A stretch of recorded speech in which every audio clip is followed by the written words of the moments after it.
हा both side फ्लॅटनेस checking gauge आहे.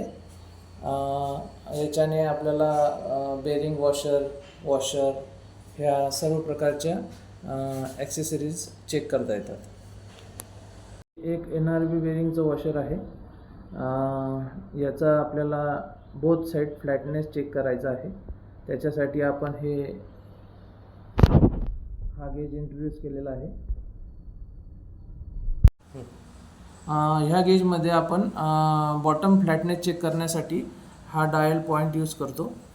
जिथे डायल रिफ्लेक्ट होतं आपण डायलला पॉईंट टूचं प्रेशर दिलं आहे आणि टॉप साईडचा फ्लॅटनेस चेक करण्यासाठी आपण हे डायल इंट्रोड्यूस केलं आहे.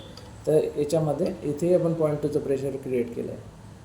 आता ह्या वॉशरचं चेकिंग ह्या गेजवरती कसं होतं हे मी तुम्हाला दाखवतो. हे आपण इथे 2 स्टॉपर लावले आहेत. ते 2 स्टॉपर लावलेले असताना हा आपण गेज हा वॉशर आपण इथे टाकला. ह्या पॉईंटनी हा 0 झाला. इथे पॉईंट टू प्रेशर आहे. या पॉईंटनी याला पॉईंट टू प्रेशर वरचं डायल आहे आणि आपण आता इथे राऊंड रिंग करणार आहोत. तर त्याच्यामध्ये आपल्या वॉशरचा काय फ्लॅटनेस आहे तो इथे रिपीट होतो आहे.